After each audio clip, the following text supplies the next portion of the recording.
Well, hello, my friends. Welcome back. Super happy to be here with you. I'm with my good friend Beth English, and today we're going to talk about habits, building those healthy habits that can help you achieve your next level as an artist. But Beth, how are you today? Good to see you.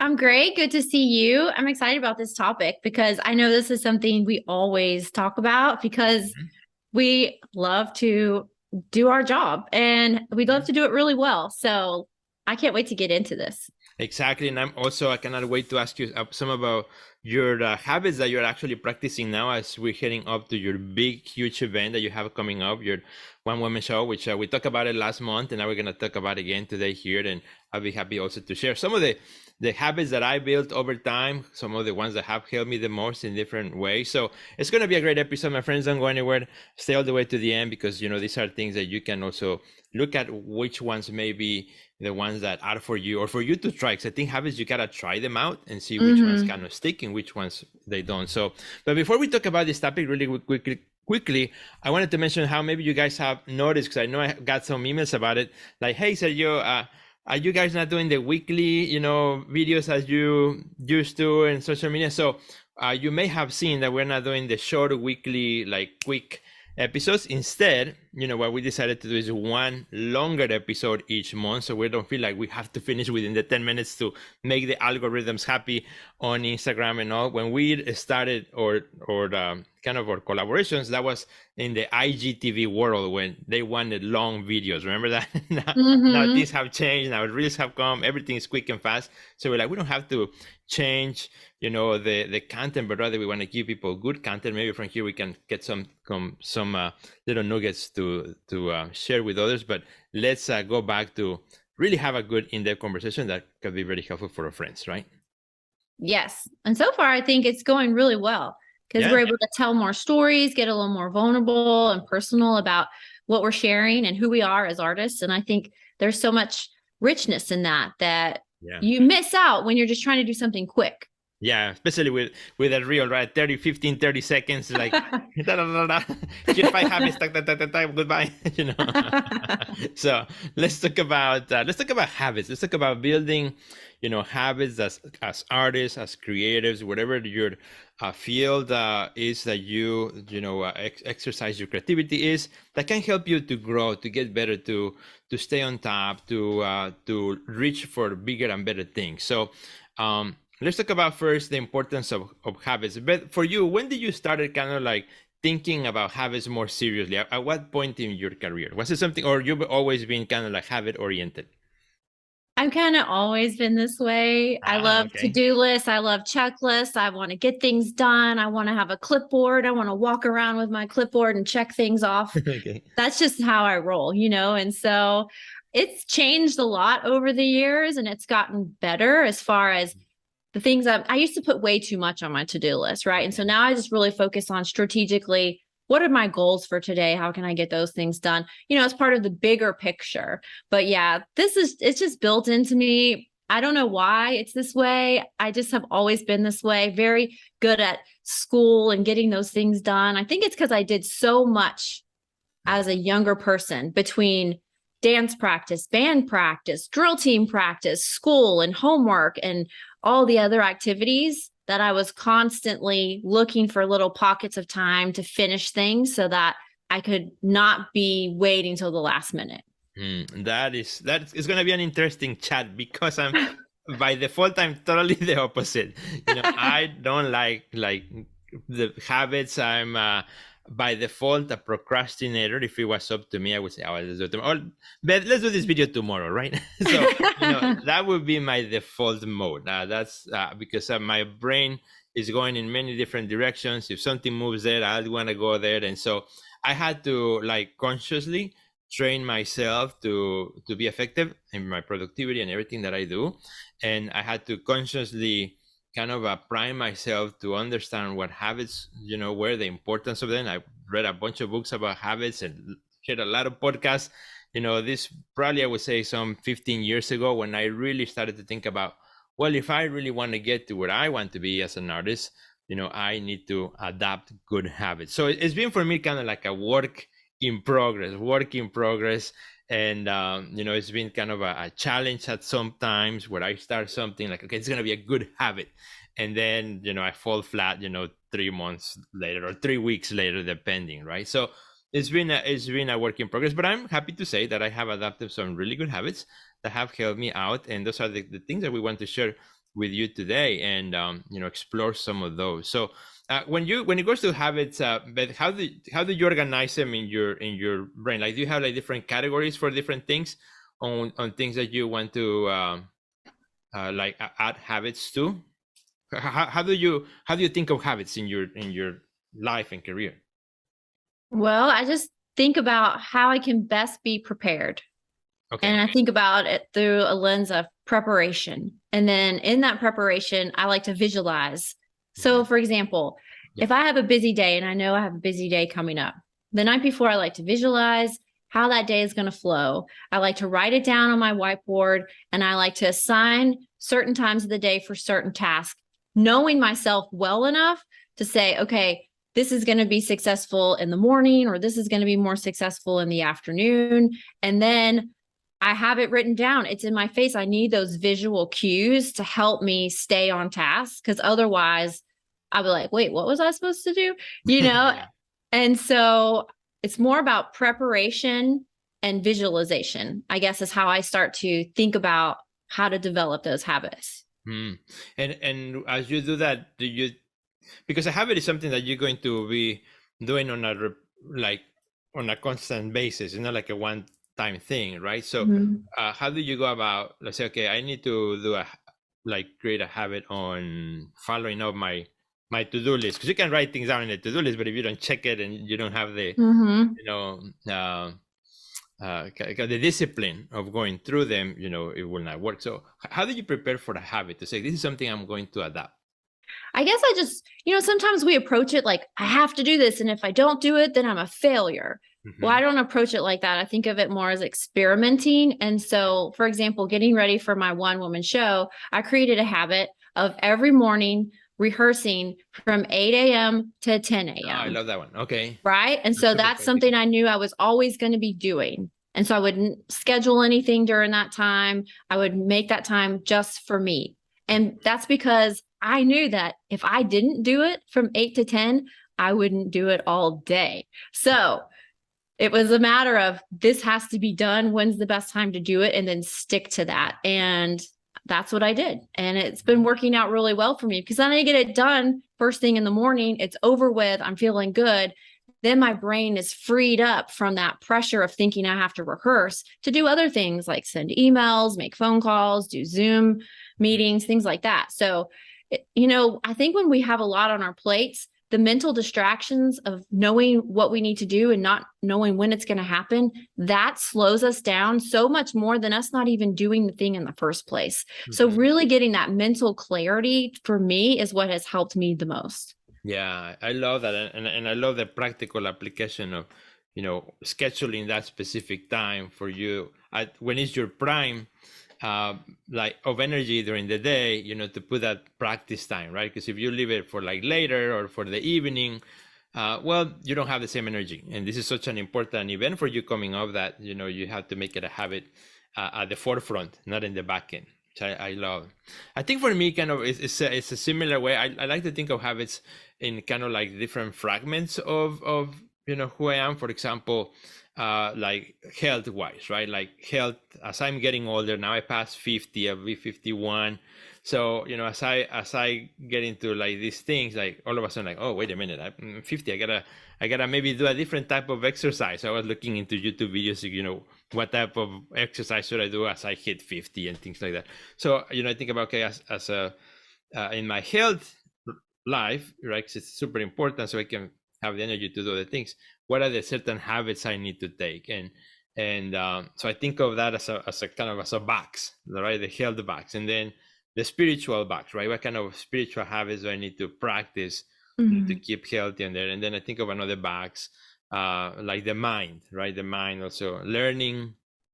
I think that I like to always be learning something, so I want to make a habit of it. So, for example, usually either when I do exercise during the summer and after the summer when it gets dark and I don't do exercise outside, So then I like then to listen to my learning podcast during lunch. So I have my lunch, even if it's in my house or in the studio, and then I just put a podcast that I want, something I want to learn on, from the ones that come to my phone. So I think of it like in those boxes. And I think because I'm so distracted and because my mind goes in different ways, if I don't categorize them like that, I easily do not see the value of it, right?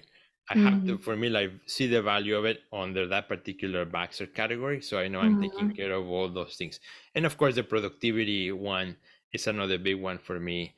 What am I doing to make sure my day is productive and such. So, and I think, what you said and kind of what I'm sharing too is that we gotta try things. And for the friends who are watching here, maybe if you're watching this and you're like, I'm a mess, I don't have good productivity habits, well, maybe it's time to see kind of what works for you. Maybe let's talk about what kind of how can we can help our friends to, if they're not good at it, or what if you identify one area of your life in which you're not good at it, how can they get started? I would say give yourself a test day and go all in. And it's just one day, right? And just build yourself up for that one day to say, okay, here's how it's going to go. And make your schedule, categorize your things, know what it is that you want, whether it's, like you said, I love how you put things in the boxes, like a health box, a spiritual box, a mental box, and then a work box. We forgot that. But also, we've been talking a lot about the things that we're doing. I would also like to bring in the things that give us rest when we're not doing the work, and to build that into your to-do list too. So if you could create your dream day, and I've worked on this with some of my clients before, we create a dream day. What do you want to do when you first wake up? What do you want to do after that? And then so forth. Write it all out. Give you some timestamps as far as goals to hit, and give yourself that whole day to do it. See if you can do it for one day, and then reevaluate. Was this as good as I thought it was? Or did I really need this much time for this, or vice versa? I mean, or are there other activities that we can do that I can combine them and that it saves time? So if you're taking care of your body as far as eating healthy, but also taking care of your mind, like listening to podcasts, you're doing that all within the lunch hour. So you're hitting two of those boxes at one time, which saves on what we're doing and the time that we're spending. So I think if we can be smart like that and combine some of these activities together, then we're going to find ourselves having actually more time to do the things that we want. And because we planned ahead and work the plan, then we're not spending all this time just running around like, what do I do? I don't know. Distracted. Right. Because all that mental energy, that really does drain you. And I feel it too. Like when I'm mentally scatterbrained, I'm not getting anything done. Right. And instead of forcing myself to try to keep going, I just push pause and then take care of myself. What do I need to get out of this headspace so that I can go into some deep focus and productive work? I love that. And like you said, give it a one test drive, like when you're buying a car, right? You got to take it for a test drive. See which one you like, organize your day in the best way you possibly want and give it a try for one day. One day goes, maybe make some adjustments. Don't give up if the first day doesn't go well. Make some adjustments, how I can do it better, then try for the second day. And a habit is built, right? A habit is not a button that you click and now I have a habit, right? Right. It's a build-up thing. That's why we call that from the beginning, building up habits for our career, for a creative life, because they have to be built. We have to train ourselves. It's like training, it's like boot camp, right? We have to train ourselves into those habits so that they become something from normality. And I don't know if this has happened to you, Beth, but like, for example, for me, I have adopted certain habits that sometimes over a period of time, I get bored with them and I need to change. I need to switch them around because like, for example, I'll give you one that for me, I always have to change it every few months, like the to-do list, for example, right? So there are seasons in which I have right by my computer a notepad with I decide how am I going to organize my to-dos for the day and so on. And it works for a while. And then I started getting bored with it. Like, okay, I need to, either I'm going to start dropping the ball or I need to switch the method. And then now I go into a digital format, for example, then I'll use an app that helps me track, all my to-dos and activities. I get bored of that after, a couple months. So, right now I'm using Evernote, which I've used it many times before again. And I created like a dashboard on Evernote, and that's what I have my to-do most important today, or the things that I can add during the day that is for later. It's kind of like what's hot, medium, and cold, right? So, but I found in myself that I have to, if I don't switch around, I get bored. But does that happen to you? I mean, I know we are all different people, right? Had to see what works for you. But do you get bored with some of your habits? Yeah, Or you're pretty consistent? I think we're always trying to find ways to be more efficient, whether it's with an app or a notepad or whatever. But I've definitely found that working with a whiteboard, it changes every day. So I'm getting that sort of consistent or that change in the way that I approach it, because I'm rewriting something new. I can draw on it. I can, doodle. I mean, I can do whatever I want on my whiteboard. And if I am done with it, I'll just erase it, and it's easy. And it's not hiding from me. And that's the thing. If it's in a folder on my computer or in an app on my phone or tucked away in a notebook, it's not in front of me. And I have learned that I need to see visual cues. That is something I have to have. Otherwise, I'll forget. And so everything goes on the whiteboard. And that is the only way I have found that has helped me. And the reason I learned this is because probably like 10 or 12 years ago, probably longer than that, actually, I worked for a startup company. It was a film company. Mm-hmm. And that was the first time I worked for a startup. And they had whiteboards everywhere. And so it was always about, what are we doing today? And working for a startup, it was a grind every single day. And so I kind of got into that feeling of working through problems, working through tasks, using a whiteboard, and the whole team could see it every single day. It was very clear what we needed to do. And so I just adopted that habit, and I still use it today. So I think find something that works for you and then stay with it until maybe you do need to change, and then go and explore. Life is about exploring and experimenting and being curious, right? And that helps us in our creative lives in general. So why don't we apply those same tools to the creative that we use in the creative process into managing our time every day?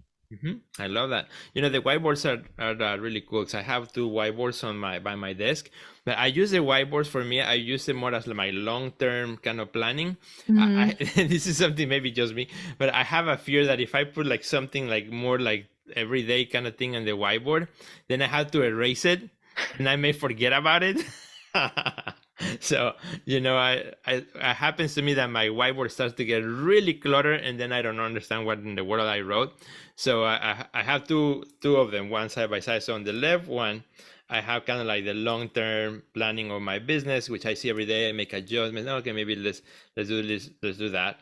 And then on the right one is more my brain works, more random and organic. So what I can do, like jazz notations and things like that, or sometimes I might not even look at it for the whole week, and then I go back there like, I was thinking about that the other day. It kind of helps me as a reminder.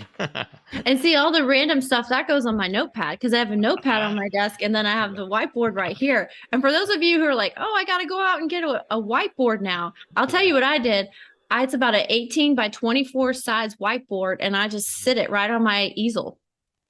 Yeah. And so it's like it kind of brings the art into the work, right? If I'm not painting, then I'm at least got my whiteboard on my easel. And I don't know, I like it like that, but yeah, I love that. You don't have to buy like a huge whiteboard if you don't have a space for that. There are other options for sure. Yeah. Right.